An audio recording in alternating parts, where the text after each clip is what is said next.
This podcast is brought to you by the School of Advanced Study, University of London. Welcome to this Sport and Leisure History Seminar. I'm going to just pass round the register. If you wouldn't mind just signing your name, that would be great.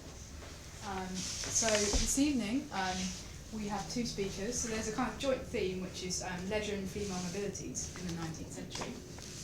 So our first speaker, we're going to have the two papers, and then we're going to have time for questions at the end altogether, but hopefully bringing out some common themes.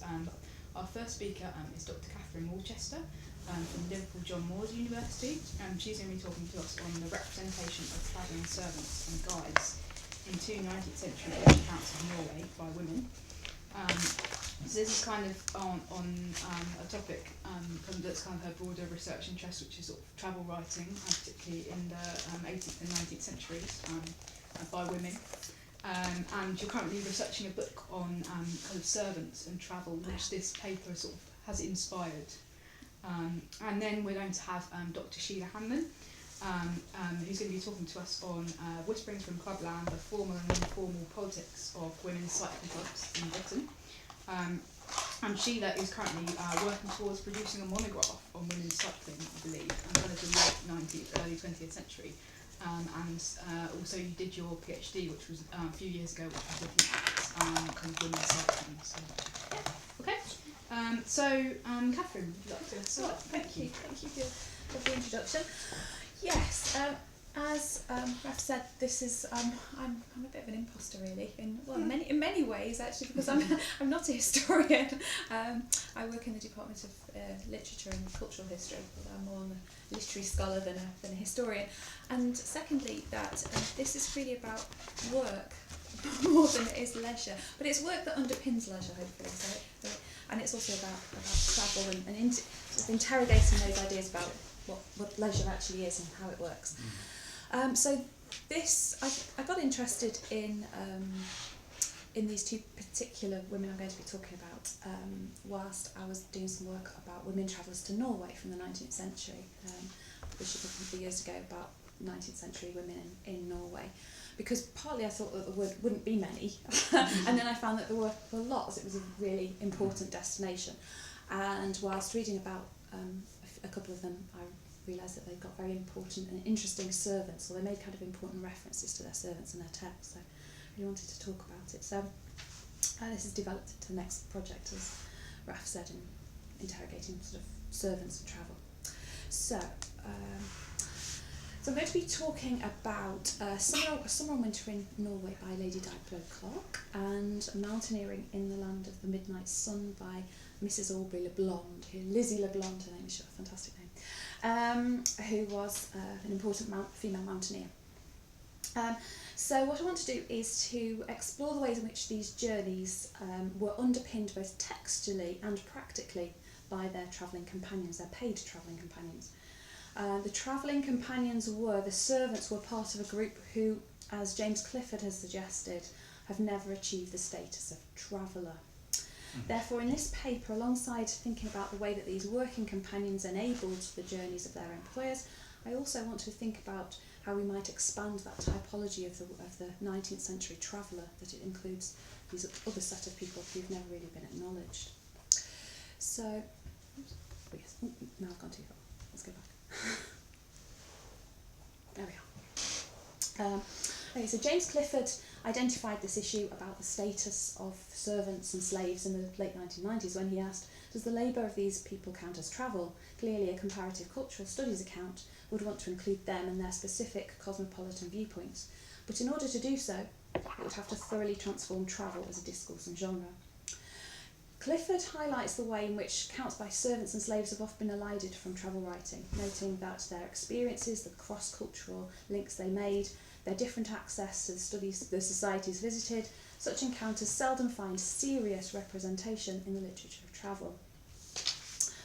So since Clifford's question about the inclusion of those journeys into a wider understanding of what travel writing is, there have been lots of calls from the travel studies community for those texts from people who participated in non-elite, non-leisure travel to be acknowledged, sort of the work of Tim Youngs, John Hutnick, and more recently Jennifer Steadman. In his account of the Grand Tour of Southern Europe, for example, James Buzzard has acknowledged that alongside aristocratic leisure journeys of the Grand Tour, he writes, many other kinds of journeys undertaken by many sorts of people for many purposes were going on, but he notes they must be consigned to the margins of the still central tale of the Grand Tour. And of course there are many challenges to such an extension of travel writing studies, and not least that many servants did not write their own accounts of their journeys, and if they did, they were rarely retained, they were rarely kept, let alone published. So I'm working on a few unpublished travel accounts. I think Raph had a lovely day in the library looking at one, but one published account by servants about their travels, but I haven't found any yet that deal with servants who went to Scandinavia, which was the sort of interest of the last book. Most of them are particularly about the Grand Tour and about tours of the home tour in particular.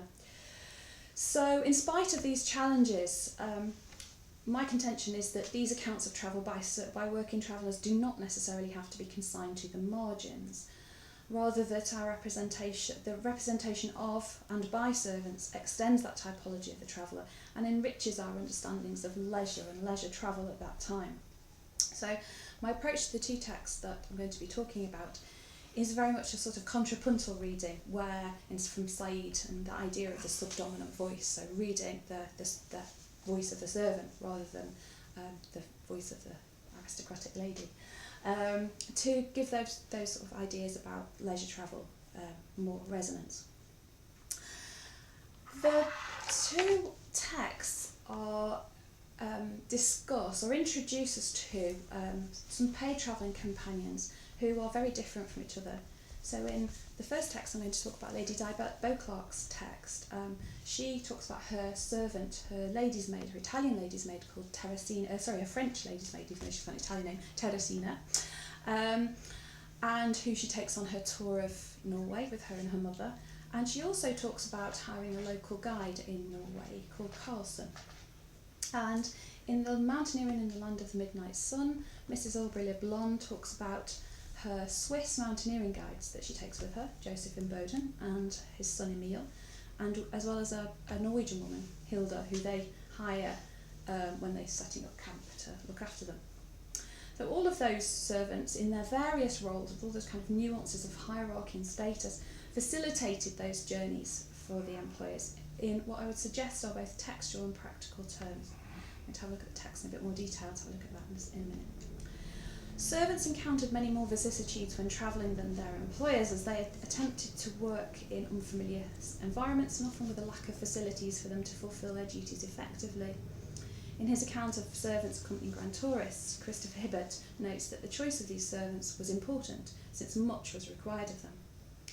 And servants obviously had very little control over the destination or the modes of transport that they were going to be subject to. Their employers decided where the party would travel, and in the cases cited, both employers were relatively young or inexperienced. Neither of them had visited Scandinavia before. There was an expectation that servants would have to work harder when travelling than at home to maintain domestic standards, especially on camping exhibitions such as Le Blonde's, or when residing in rural farmhouses, as in Beauclerk's trip. On their return to Christiania, for example, I'm going to use Oslo's old name because that's what she does, as this is how Beauclerk talks about it. Beauclerk notes the extra work that her maid Teresina is required to do to repair the damage caused to their clothes by the journey. She writes, Teresina, with extra aid called in, set to work to repair the injuries that travel by land and sea had inflicted on our wardrobe. So servants' presence in the text was not only practical, they didn't just facilitate the journey, but they also, what I want to suggest is that this is the literary bit, they also facilitated the way in which the travelogue was put together. And they do that in two main ways, I think. Firstly, they help to constitute narratorial identity. So, by way of contrast, quite often, that the servants can't fulfil the duties effectively, they don't like travelling, they don't appreciate the same sorts of things. So they act as a counterpoint to the author. And secondly, that quite often they have a strategic role in the narrative shape, which I'll talk about. So where you get long, boring bits in a travel book, for example, quite often we get references to servants to kind of lighten the mood or as a distraction. So I'll talk us through it. So it's not changed. I don't know what I've done here. Right. Just going to go back there. Let's see if I can get to there. Right. Yeah, yes, that's right. Okay. So there's Lady Di Beauclerk. Her journey took place in 1867 and forms the basis of her text, A Summer and Winter in Norway. And it featured a long overland journey into the interior of Norway, north of Christiania and up to Ark, so right at the middle, a distance of about 400 kilometres. Lady Di, as she fashioned herself, was 26 when she travelled to Norway with her mother and their French maid Teresina. Lady Di was the daughter of the 9th Duke of St Albans and went on to marry Sir John Walter Huddleston in 1871, so shortly after the trip. Beauclerk and her party's mode of travel to Norway is indicative of the change in travel to Scandinavia from the middle of the 19th century and is more in keeping actually of that of middle class travellers, because the women travelled from London to Christiania by steamer rather than by yacht, and they'd set off in July from London. After a stay in Christiania, Beauclerk, the maid, the mother, make the journey northwest by train, and then they drive individually in carrioles, which is a Norwegian sort of two-wheeled car.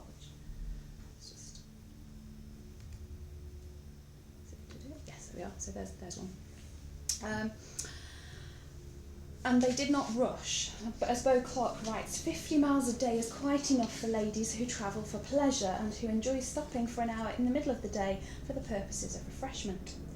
Teresina, Beauclerk's French lady's maid, who appears very little in the text as a whole, becomes a focus on this long carriage journey north. Beauclerk describes how.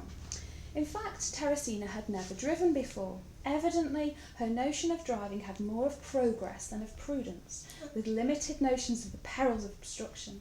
The result was that, applying her whip and neglecting her reins, she ran into my mother's carryall, and a serious smash was nearly the consequence. However, all was soon righted, and the accident taught Teresina a lesson not easily forgotten, and I am bound to add she soon became a most experienced Jehu. This description of Teresina is this reference to one of the kings of Israel, the notoriously fast and quite reckless driver. And so Teresina, not having had that experience of carriage driving, presumably in England, is represented in comic terms all the way through this long journey. And the effect of these anecdotes punctuate the long journey and add a bit of interest.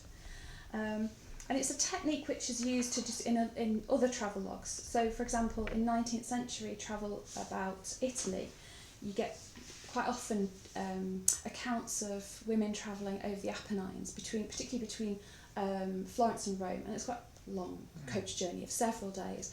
And so, to give a sense of the time passing, but also of the journey, the similar sort of technique had to be employed in the travelogue. So quite often you get accounts of Gothic encounters with servants and strange inns on the way sort of over there. So this is similar, but with reference to, particularly with this servant. On the return journey, Teresina's reckless driving is again a focus. Beauclerk describes the party driving finally into Christiania. She says, "For some reason, which was never clear to my mind, whereas hitherto I'd led the way all the way through our journey, my mother would drive first into the city, and for reasons best known to herself, went rather fast. Teresina, likewise, evidently anxious to prove to the world the experience she'd gained in driving, pressed closely on me, so that between the pace my mother went and Teresina's anxiety to be close up, I fully expected a smash, but the fates were propitious, and finally we drove in all possible state and grandeur to the Scandinavian Hotel." Compounded with the interest that these anecdotes about Teresina's misadventures when driving provide to these long journey sections, they also provide a counterpoint to the persona of the traveller author, that is, Beauclerk herself, where Beauclerk is a skillful driver, prudently allowing Teresina to pass, to avoid yet another accident. Teresina is reckless and gets caught up in the moment, as here, where she races the mother into the capital with her you can imagine these two carts going side by side. It's a female Top Gear, isn't it? It is. Yeah. Another point of contrast established between herself and her maid is Teresina's apparent passivity when faced with the challenges of travel to and in Norway. When struck with terrible seasickness, for example, Beauclerk describes her maid being carried to her own berth by the stewardess and notes that she was seen no more till we landed at Kristiansand. Later in the text, the account of a moment of drama allows Beauclerk to illustrate the contrast between her own reactions and those of Teresina's more starkly. The party stays for several days in Nystuen, north of the country, or the middle of the country. Despite the advice of a local guide, Carlson, she describes how, here, in spite of our courier, we remained several days, sledging and walking over the frozen river, possibly to show our courage, which, however, one day received a shock which I, for one, did not easily get over. When half across one morning, the ice suddenly cracked with alarming noise. The guide called to me to run for my life, which I did, leaving my French maid, who had fallen down from fright, a helpless-looking bundle on the ice. In due time, the danger, which I believe had more of noise than peril, disappeared. The guide returned, picked up Teresina, and we got safely back. Teresina's reaction here contrasts with that of the narrator. Becoming helpless and inanimate, a helpless-looking bundle, Teresina requires assistance from the guide to cross the ice, where, of course, Beauclerk does not. And the scene is reminiscent of Teresina suffering from seasickness and being carried down to her cabin. In both cases, Beauclerk is self-reliant. She's active, running across the frozen river, albeit having been frightened. The shock noted by the narrator here, I think, draws attention away from that difficult situation of the travelling servant and the fact that Teresina must follow her employer even if the situation's dangerous. The principal reason that servants, I think, are often silenced or reduced to comic roles in these travelogues centres on this construction of the author as expert traveller. Where in a novel, the author can distance him or herself from the narrative persona, travelogues are, as Mary Bain Campbell argues, a kind of witness, generically aimed at the truth. Thus, in the construction of herself as narrator traveller, the author often distinguishes herself from other travellers and their actions. One of the most frequently employed strategies to achieve this juxtaposition between servant traveller and employer traveller is the representation of the servant as the unwilling or unhappy traveller, or as appreciating very different aspects of the journey than themselves. In this text, Beauclerk marks her status as expert traveller through the depiction of Teresina, where Beauclerk relishes the stay in the interior of Norway, the rural interior, away from the social pleasures of the capital. Teresina is relieved to be returning there after their extended stay in the countryside. She writes, Teresina, this isn't Teresina by the way, it's random French made, but I've got some real photographs to show you in the next step. Teresina was delighted to return. That she recounted her adventures to an admiring audience, I have no doubt, but in sober truth very few ladies' maids would have been so good-tempered, made themselves so useful, or fallen so readily into the changes and chances of our travels as did Teresina. So she praises her servant, but I think she still indicates the difference in their reactions when they're coming back to the city. I think it's made more obvious when we read of Beauclerk's attitude to the return to the city. Doing anything for the last time, knowing it is to be so, is always sad, and I cannot agree in thinking a pleasure well over is a victory gained. At least we didn't think so when we tucked ourselves into our respective carryalls and make our last day's journey to Christiania and give up that delightful bohemian existence, the hardships of which exist only in the minds of those who've never travelled to Norway. Beauclerk's appraisal of this delightful bohemian existence was evidently not shared by her maid, who most likely, because of the change of environment, lack of facilities, had a much harder time when they were travelling, having to return to repair all their clothes and look after her mistress in some kind of rural farmhouse that they stayed in. Beauclerk's text was one of many travelogues by the end of the 1860s by women about travels to Norway, and she uses several strategies to signal the difference between her text and those of the other women writers. First of all, she emphasises in the title that unlike many other travellers, she stayed in Norway through the winter, albeit in the environs of Christiania.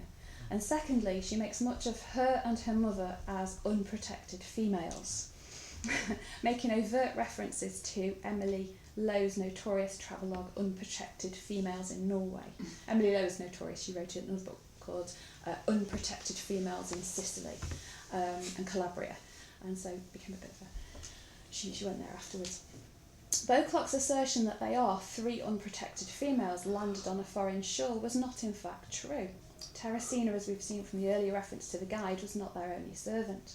In chapter 3 she writes, "I'd forgotten to mention that we had engaged a courier and picked him up at Christiansand. Carlson was his name, and he proved himself during the whole of our residence in Norway an invaluable and faithful servant." Speaking the native language, Carlson provided the party with food at inns, made reservations and organised horses. He took the role of what was referred to on the southern tour as the valet de place. In contrast to travels in France and Italy, journeys to Norway were more often necessitated the hire of a local interpreter or a guide because of the difficulties of language. Servants brought from Britain on journeys around Scandinavia were most often domestic or personal servants, whereas those intermediaries hired in Norway were often cultural mediators, occupying roles such as translators, interpreters, tour guides, negotiators. Independent travellers such as Emily Lowe, the self-professed unprotected female, ridiculed this, of course, she's unprotected. Lowe, travelling to Norway in 1857, writes, "Tolks, or interpreters, a mild sort of courier, were never heard of some years ago, and a most absurd," she's very outspoken, most absurd appendages in a country where travellers must either sit in the kitchen or in their bedrooms. And her assertion, Lowe's assertion, is that because of the lack of these high-class destinations in Norway, unlike the southern tour, you don't need to talk much with the natives, and so you don't really require an interpreter. So she spends about a week, Lowe spends about a week in Christiania on purpose, as she writes, not to master the language grammatically, as an English savant was trying, but to pick up the principal words and try to catch how the natives strung them together. The avoidance of hiring a tolk or a local courier seemed to be a decision based on the traveller's wish to be independent, and it seemed often to be a cost-cutting exercise in this case. However, hiring a local servant, such as Carlson in Beauclerk's case, or Hilda, the cook in Leblond's text, which we'll look at next, adds another dimension to the relationship between the traveller-employer and the native population. The local servant acted as an intermediary to that native culture and could introduce the employer-traveller to new approaches to everyday life, which seemed to be the case with the next person I'm going to talk about, which is Mrs. Aubrey Leblond there, at the top of a mountain. So this is her. She was a very interesting photography, and her book is absolutely packed with photographs, beautiful photographs, really sort of interesting photographs. Mrs. Aubrey Leblond, or Elizabeth Hawkins Whitshead, as she was before her marriage, travelled to Norway first of all, later in the 19th century, at the very end, in 1898, with 2 Swiss guides, Joseph in Boden and his younger son Emil, in order to climb in the Lyngen Peninsula in the far north of Norway. Leblond had climbed extensively in the Alps, often with Joseph and his elder son, who'd been killed in a climbing accident some years earlier. She was the first British woman acknowledged to have climbed in Norway, and was the first president of the Lyceum Club, later to become the Ladies Alpine Club. Her 1908 publication, Mountaineering in the Land of Midnight Sun, draws together 5 years of climbing anecdotes from Norway and several camping and fishing holidays with her husband. It's during one of these camping holidays that Leblond and her husband have to hire Hilda, a young woman from the far north of the country, who teaches them something about how to drink coffee. So 6 summers of such coffee, writes Leblond, as drank daily in those regions, have utterly ruined my liking for coffee elsewhere. And the strange thing about it is that it's made in the simplest possible manner. 100 times have I seen Hilda make the coffee, and made it myself in the same way, and always it has turned out perfection. Yet when I've returned home and entreated my cook to follow on the same lines, the coffee has been undrinkable, as it invariably is, to my mind, all over France and Switzerland. Couldn't say that nowadays, because you can get away with that now. Hilda introduces Leblond then to a new way of making and drinking coffee, which Leblond takes up, but the cultural movement stops there. She can't translate it across to England. And Leblond introduces Hilda in an early chapter which describes her impressions of the Norwegians more generally. It's Hilda's presence in their camp and Leblond's relationship with her which form the basis of Leblond's generalisations about Norwegians. She writes, We were often surprised when talking to Norwegians in a humble station to find how easily they met us on ground familiar to both. We noticed this especially when, during our last 3 seasons in the north, we had a servant. This is Hilda. After a long description of her, Le Blonde offers observations about Norwegian women, writing, "The women of Norway struck me on the whole as singularly independent and capable." And it seems that she spoke to very few other women apart from Hilda, so it seems to be that it's only this young woman that is the basis of those comments about women in Norway. So she has this long and very detailed account of Hilda, which is most unusual for texts about Norway during this period. So the scant reference to Carlson in that previous text is much more typical. Le Blonde describes Hilda as being of relatively high status and particularly intelligent and practical. I'll just quickly read this long quotation. "Our maid, Hilda, was a person of surprising versatility. She came from Bodo, just on the verge of the Arctic Circle, and we heard of her through a servant of a fishing party with whom we travelled down the coast. Hilda, with the enterprise of her countryfolk, was quite ready to embark on a rough life in camp with people she'd never seen. I believe she came at first from sheer curiosity, for her father was well-to-do, and expressed herself as amply satisfied with the very modest wages she asked. She spoke not one word of English, but she'd supplied herself with a Norwegian-English dictionary, and so ready was she in jumping to correct conclusions that in quite a short time she had taught herself a fair amount of our language, and had imparted to us a goodly number of words and phrases of her own." A nice bit of reciprocal knowledge going on there, that she's there exchanging language. So the intercultural communications work in both ways. Hilda, it seems, doesn't really need to work for the English couple, indicated by the modest wages she's asking, but wants to go out of sheer curiosity. And I think Le Blonde's account of Hilda highlights the agency of the servant, that her action in taking a position which enabled her to travel and gain experience of foreigners or foreign places, well, this is a native country, but of the foreigners, is important and perhaps overlooked aspect in the study of travels of those who were not travelling for leisure. Quite often they're seen as passive characters being taken along for the journey, whereas here I think she's obviously doing it because she's chosen to. Le Blonde continues to describe Hilda and the work she does in their camp despite her small stature. Le Blonde describes how, "When first she, Hilda, joined us on the boat at Bodo, our hearts sank. She was short and slight and looked far from strong, and her little neatly gloved hands seemed to hardly capable of helping pull up the boats, erect tents, and be a real helpmeet to us. But she turned out to be all we could wish. Nothing came amiss to her. She was a first-rate cook, an excellent needlewoman, resourceful, cheerful, untiring." And this is Le Blonde sitting with her Swiss guide. This is Joseph in Bowden, who I'm just going to talk about next. There's lots of pictures of him in the text as well, so it is quite an interesting text, not only because of her being a sort of pioneering mountaineer, but also the amount that she talks about these different companions. So the account she gives of being off the beaten track, of enjoying being off the beaten track of the tourist routes and life in camp, this is a life which is clearly facilitated by the presence of these guides, these people who've come with her. She's dependent on Hilda, and when she's climbing she's dependent on her Swiss guides, Joseph and Emile in Bowden, to sustain that journey. In the mountaineering camps it's in Bowden and his son's responsibility to carry out the majority of the chores and tasks which involve interaction with the Norwegian villagers.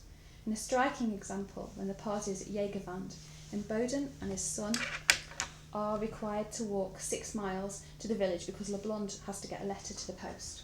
Not miss the steamer, the post steamer that's going to take the letter home.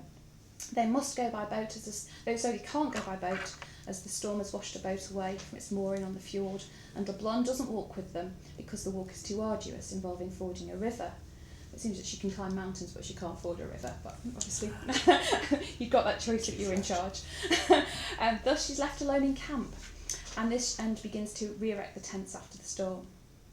And she says, "As I reflected on our quaint existence and leisurely prepared to retire that evening, I heard a distant call, and hastening to the back of the hut, I presently saw my 2 guides striding down towards me, their pockets bulging with incoming mail.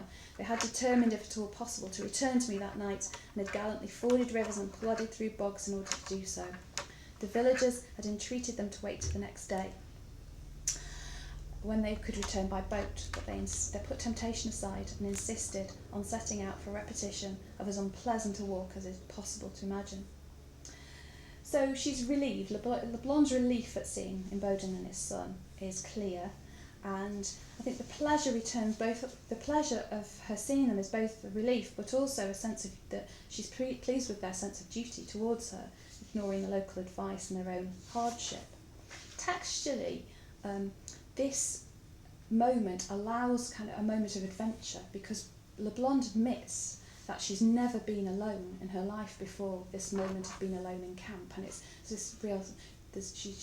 It allows her time to think about what it means to be alone and to be not have these people around her. It's kind of a moment of real adventure for her, and breaks up a series of anecdotes about climbing. She's got 5 years of climbing anecdotes, so we get lots and lots of accounts of going up mountains, and then in the middle of quite a few of them we get this account of the adventure of being on her own. Beauclerk's text, one of the main faults of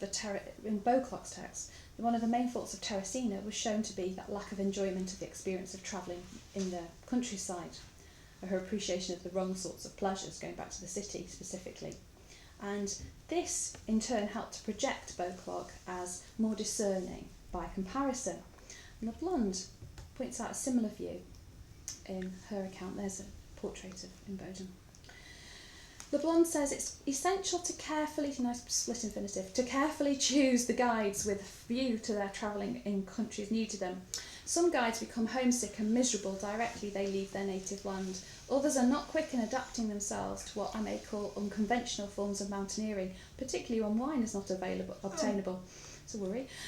Others could hardly be brought into Norwegian hotels and houses on the same footing as their masters were, and no other footing is possible in a country where none travel with personal servants. Le Blonde follows this by noting that her guide, Imboden, was the ideal travelling guide, so he's not like this at all. She notes that he and his son have been happy and contented and have made friends with all classes. Imboden's success for Le Blonde then seems to be his adaptability, his ability to fit in with changes in circumstance and situation, particularly in relation to class. However, the central reason I think that Le Blonde is able to portray Imboden as such a successful and admirable climber and traveller is perhaps her gender.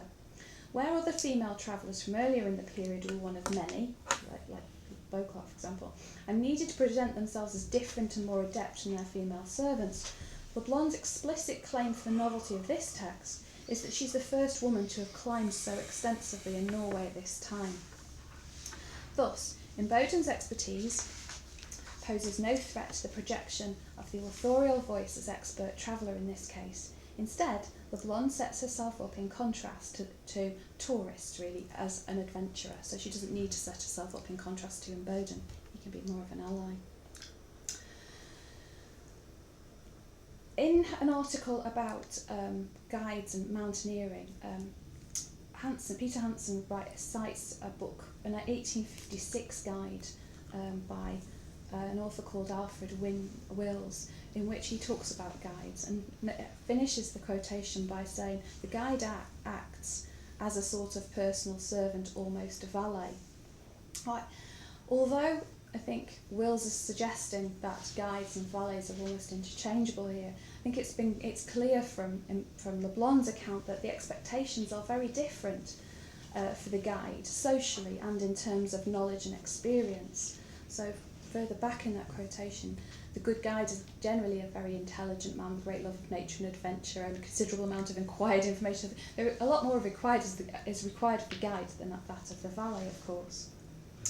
And such nuances between servants draw attention to the differences both in the representation and the experiences of servants, which require, I think, much more attention if we're going to excavate more representatively the full range of travel by these working servants, companions of the period. So to return to Le Blonde and the title, which I've studiously ignored so far, in conclusion, I want to go back to LeBlanc's text, this quotation, the title, "The last important duty of a guide is to know the way, while one of his first duties is to find it." I think this assertion indicates the centrality of the servant traveller to the journey, finding the way, while the author narrator follows. And the quotation draws attention to the extent to which these paid intermediaries were relied upon and expected to develop skills and knowledge, like Teresina's carriage driving, for example, which they and Hilda's knowledge of English, which they might not have had before travelling. And finally, this quotation indicates the agency of the servant traveller, that rather than being passive companions on the journey, they're required to take the initiative, make connections with both their employers and local people and their ways of living, in order to facilitate and make possible the leisured journeys of others. Thank you. Thanks very much, Kate. And Sheila. Try and get rid of that for you.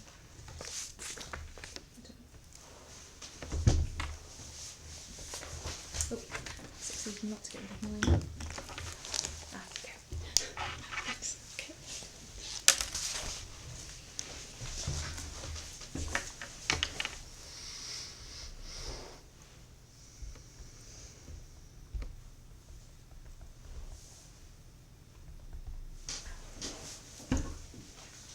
Thanks. So my paper is going to be talking a little bit about travel as well, but very, very local, on club runs. So I'll be discussing women's bicycle clubs in the 1890s and a little bit into the Edwardian era. So shortly after New Year's Eve in 1890, a reader wrote excitingly to Queen magazine with news of plans afoot in Hammersmith to form a ladies' cycling club. Several ladies belonging to clubs managed by men, she explained, have found that they're mere ciphers and that their membership brings them no return in any way. They have therefore resolved to form a club of their own. Attendance at the first meeting was substantial enough for the club to officially launch as the Ladies' Cycling Club, and it was one of the very first women's bicycle associations of its sort in Britain. Miss E. Levy, who had authored the letter to Queen, was appointed honorary secretary. Green and gold were chosen as the club colours, and a matching badge and uniform were devised. Weekly runs of a moderate distance, including tea or a scenic stop, were agreed. For the off-season, they planned socials, Cinderellas, and dances. The new club was a press sensation. Most covers supported the principle of a women's cycling association. The Graphic, intrigued by the experiment, called it the latest novelty. Others were much more dubious. The Dundee Evening Telegraph took exception to the all-women's motto, reporting that the club enables those of the fair sex who desire to cycle to do so in pleasant company. It's usually been considered that gentlemen riders are the best companions for ladies, but this appears to be a mistake. And you can see that. Certainly unproven by their experience. Yeah, so you can see that sentiment. That's doubly for you, isn't it? Yeah, it's echoed in the graphic sketch up here. You can see they start out very independent. They've all pledged not to talk to any man along their ride. And soon they have a puncture, and eventually they end up in gowns in the dining room with the men that they were trying to avoid on their ride. The Ladies' Cycling Club got off to a fine start. Between 40 and 50 women joined immediately. Club runs were well attended its first season, and theatre starlet Miss Ellen Terry agreed to serve as club president. Despite this initial success, however, the club quickly lost momentum. It didn't survive the year. The Cyclist Christmas number for 1890 lists the Ladies' Cycling Club as defunct in its ominously titled Death Toll section. Fortunately for lady cyclists, this was not the final death knell for women's-only cycling clubs. Many more were to follow, particularly during the bicycling craze of 1895 to 8. And it's these organisations, many local, a few national, some small, others large, mostly middle class, but a few for working women, some skirted and some rational, and all progressive for the time that I'll be talking about today.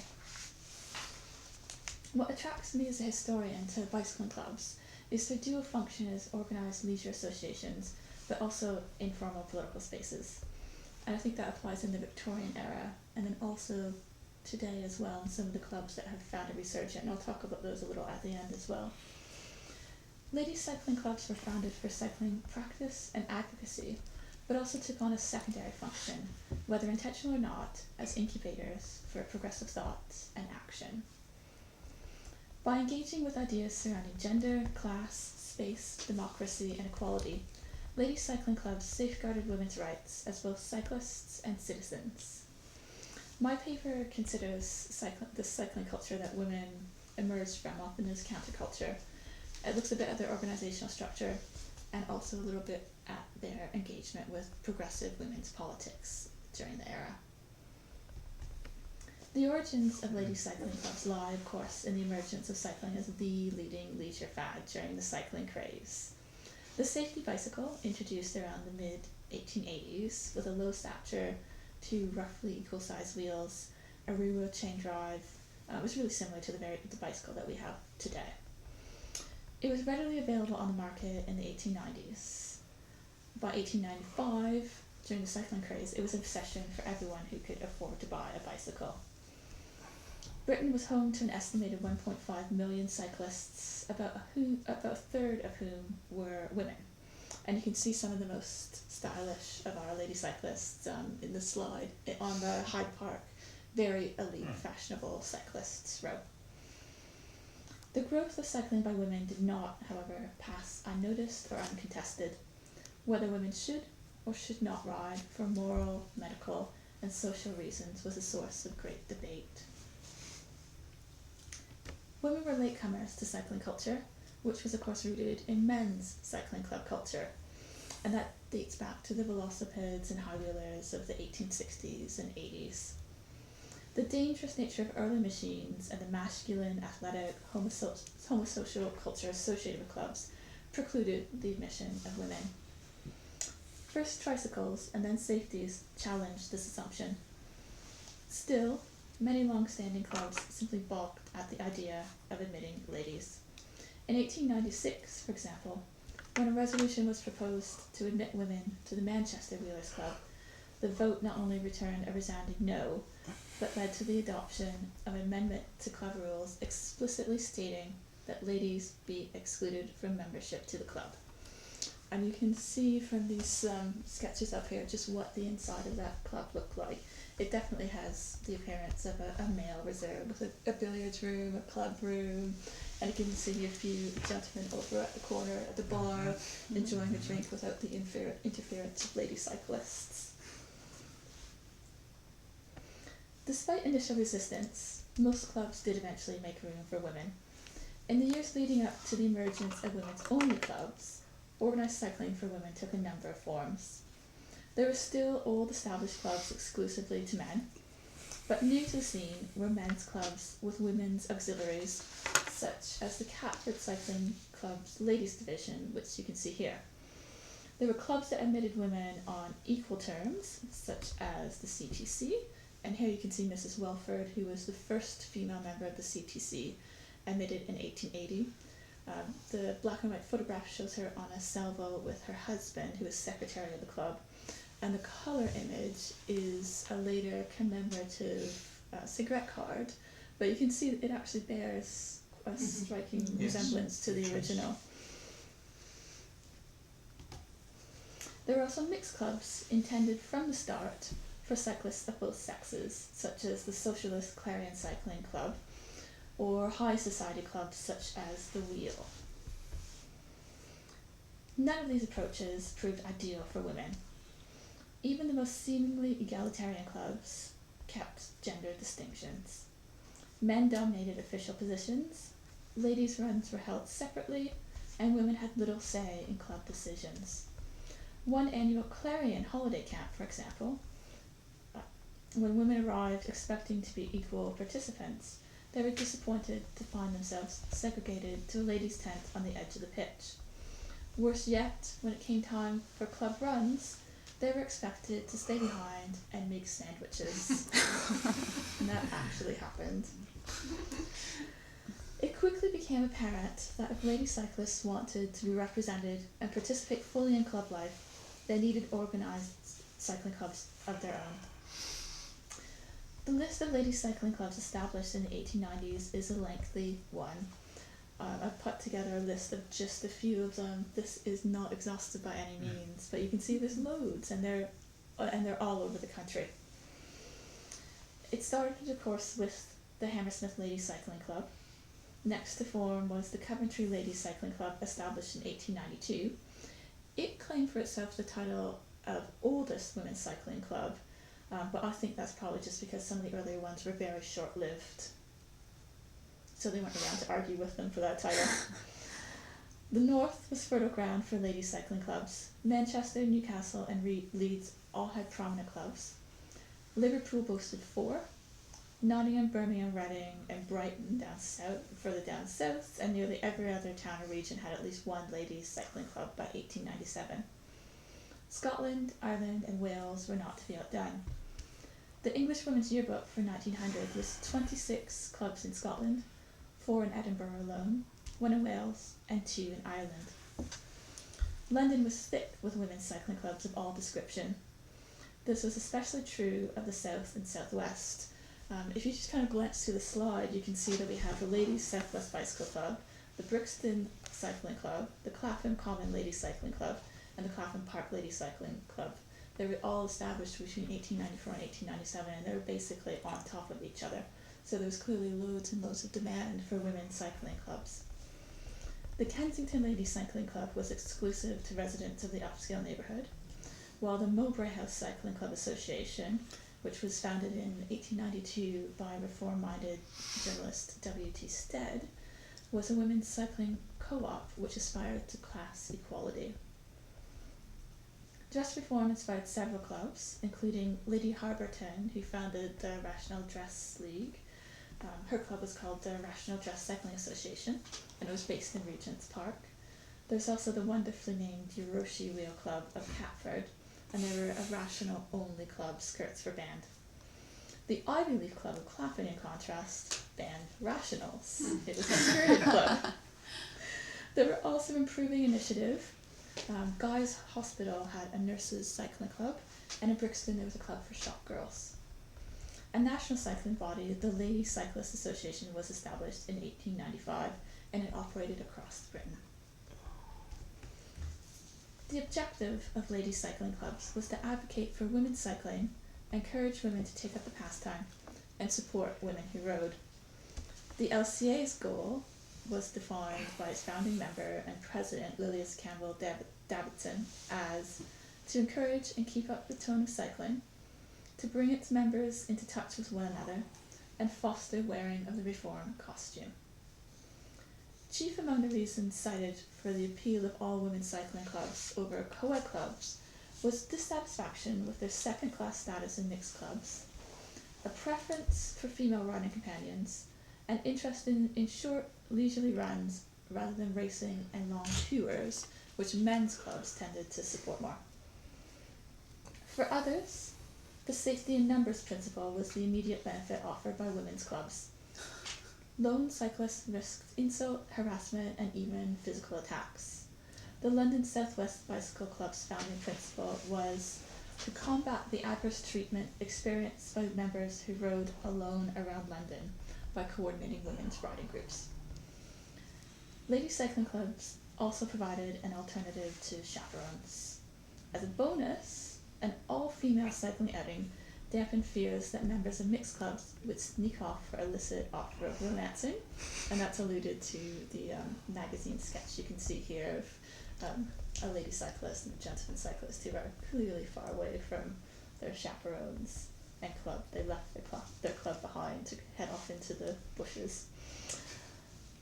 Members also said that they appreciated the social and charitable functions of their clubs. Most importantly, these were clubs run by women for women.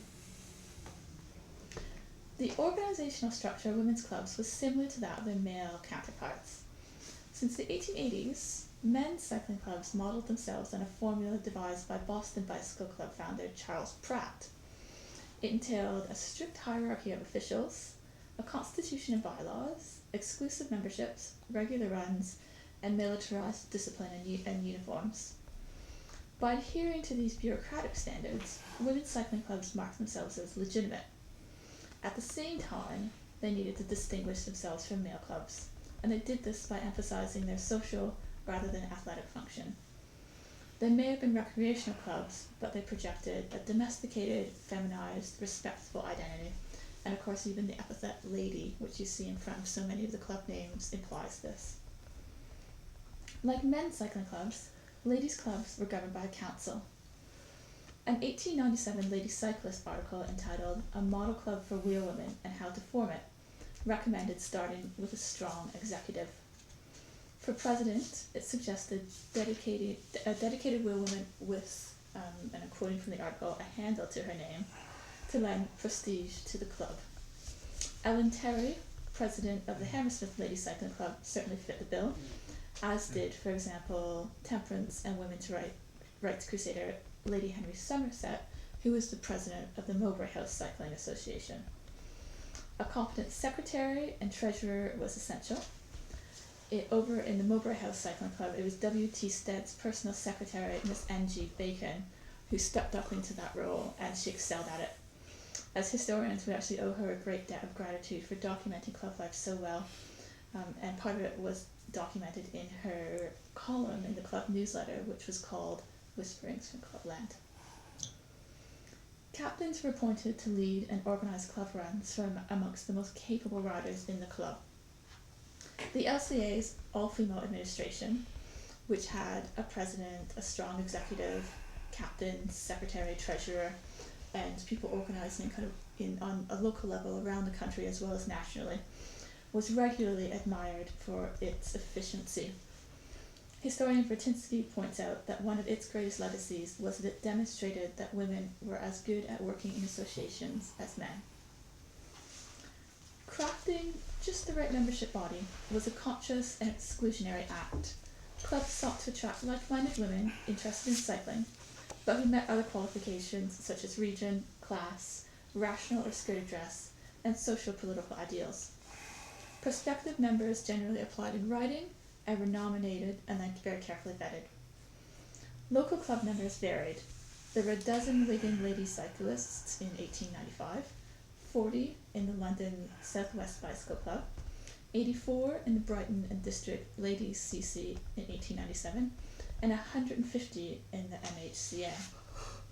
Large membership bodies added to collective power and influence as pressure groups, but on a local level, even small numbers gave women the critical mass they needed to push into public on their bicycles.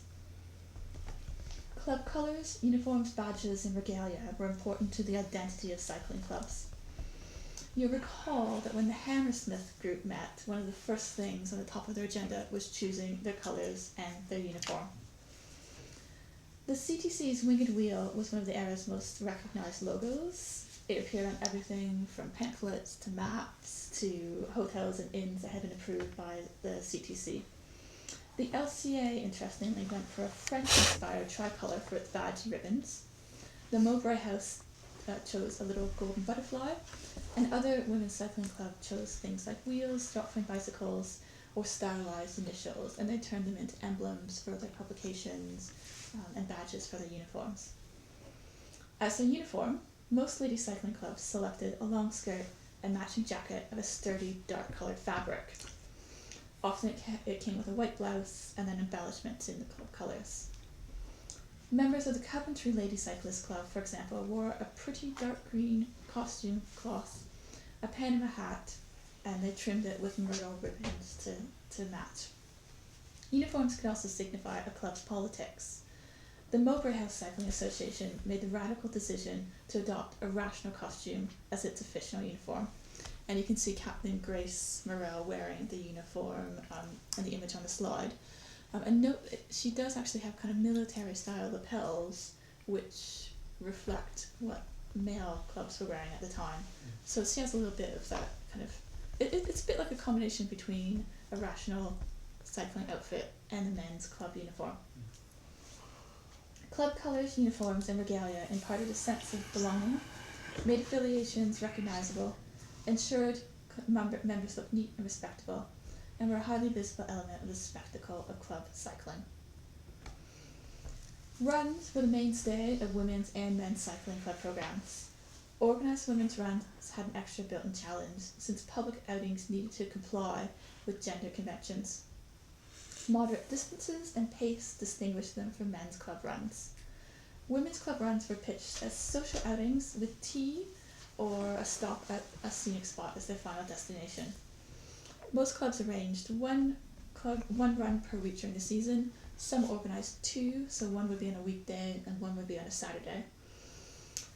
I've put up just a sample run of runs from the London and South West Bicycle Club, and you can see that they were quite active. So this is just the 1896 season, and the rides do go from very short runs to one like very aspirational ride to Brighton and back. And we can get an idea of what these rides were actually like from reading through the women's cycling magazines of the time. A report from one club described an unhurried approach to runs. The club originally started out for Braywood, which was 15 miles from their headquarters, but on account of the appetite, the article goes, which most of the members had gained by 4 o'clock, all stopped for tea at a farm near Gailey. This was much enjoyed, and as no one felt inclined to travel further, it was decided to roam about for a while and then return home. They stopped and picked some raspberries on the way home and then got back happy, earlier than anticipated, and apparently completely unfatigued. Another way ladies' cycling clubs extended the reach of women into the countryside was through touring and holiday schemes. To facilitate women's touring, the LCA, which was the national body, published lists of approved inns for accommodation and meals, and they were all vetted for independent wheelwomen. Clubs offered guided 2 or 3 day rides to introduce women to cycling touring as well. Motherhouse offered affordable cycling holidays for working women, at first in a tent on W.T. Stead's lawn near Wimbledon, and then later in a cosy caravan called the Venture, which was parked on Leaf Hill. The LCA invested in 2 cottages for members to hire, one in the North Downs near Box Hill, and the other in the village of Great Bookham, which was described as far from the smoke of London, buried in the woods of sunny Surrey. Ladies' cycling club holiday schemes provided a safe, secure escape from the city, where women could recharge in a space of their own, benefit from open-air exercise, and test their independence. And of course, they were a great relief from mixed schemes, where women may have had to sit back and make sandwiches. Ladies' cycling clubs were highly politicised, starting with the role as women's cycling advocacy groups in an age when cycling itself remained contested. Club publications and lectures provide an index of political interests, which included rational and hygienic dress, vivisection, education, employment rates, and of course suffrage. Rational dress was an unavoidable issue for women's cycling clubs. Cyclist and rationalist Lady Harberton, who's shown here in a rational cycling costume, led the charge for reformed cycling wear. Dress reform caused a schism in the Catford Cycling Club, which we saw in the earlier slide. When the club decided to divide its ladies' division into skirted and rational sections, the rational riders took it as a slight against them. They defected, resigning en masse, and reformed as the skirt-free Euroshi Wheel Club. Interestingly, they defected in 1897. The photograph here was taken in 1897, so we can assume that some of the lady cyclists shown here in their rational cycling costumes were in fact the ones who left and started the Euroshi Club. In 1897, a whole bunch of cycling clubs coordinated their efforts on rational dress. On the first weekend of September, a mass inter-club rational ride took place. It was called the Congress of the Rationals in the Press. It included the LCA, the MHCA, the Ladies Rational Dress Association, the Vegetarian Cycling Club, Ladies Southwest Bicycle Club, the Euroshis, and the Western Rational Dress Cycling Club. There were about 40 lady cyclists and 20 male cyclists who went along, and they assembled in Hyde Park Corner on a Saturday morning and then rode off to Oxford. A circular that had been distributed to cyclists inviting them to attend had one condition, that all ladies must wear rational dress. Many local lady cycling clubs made a commitment to charity and humanitarian causes. There was an existing tradition of supporting charity amongst cycling clubs, such as the Clarion cycling club's well-known Cinderella Fetes and lantern parades in aid of poor and orphan children. Women's cycling clubs often chose local causes in their own community. The Leeds Ladies Cycling Association, for example, held a costume parade in aid of the New Wortley Working People's Hospital in 1896. Top prize went to a cyclist dressed as Little Bo Peep. In the slide, oh, there's more good costumes. In the slide, you can see the Malvern Blink Fancy Dress Parade. This is also in aid of a local Working People's Hospital. And if you look carefully, you can see there is a lovely Britannia with a shield in that image. And there's loads and loads of photographs of cycling parades just like this one, invariably always help for a charitable cause. Cycling clubs were also adopted as improving initiatives for the benefit of poor and working women, and this was largely closer to the turn of the century and into the Edwardian era. I've already mentioned the Motherhouse Cycling Association, which was a bicycle co-op, and it was largely aimed at clerks and secretaries working in the city. Guy's Hospital ran a club for its nurses, and of course there was also the Brixton Shop Girls Club. The most direct form of politics engaged in by cycling clubs was actually campaigning for party politics and political causes. The Clarion Cycling Club set the precedent again for cycle campaigning. Women were involved in its flying brigades of cycling scouts who went out into the countryside to spread the socialist message. The Conservative Primrose League had a brigade of cyclists including women, as did the Social Democratic Federation and the Independent Labour Party. In an interview with Wheelwoman, Miss E. Palmer, who is leader of the Shamrock Circle division of the Unionist Party, noted that she was planning to make great use of ladies who were cyclists in the future as canvassers, noting, "So far they have proved extremely useful in recent campaigns." Political campaigners on wheel became even more important as part of the Edwardian suffrage movement. The image I've put up here shows the NUWSS, so the suffragists on a pilgrimage just outside Brighton, or near Clayton on the Brighton Road.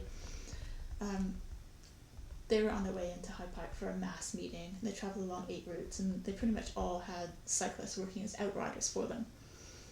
But the suffragettes, so the WSPU, actually had cycle scouts, little clubs of cyclists, and they actually did operate like cycling clubs. They met on Saturdays and then went for rides, and the only difference between the suffragette scouts and a club was, instead of just having tea, they were holding a meeting when they went out on their club rides.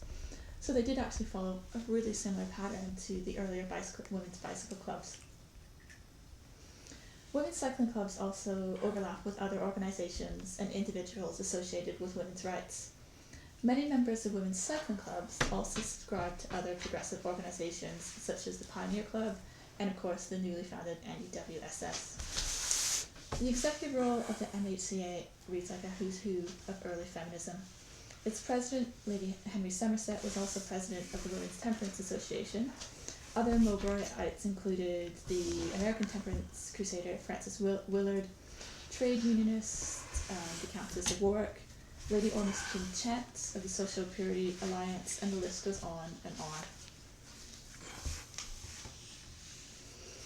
And finally, just to conclude, I'm going to bring this up into the modern world, where women's cycling clubs are in the middle of a renaissance.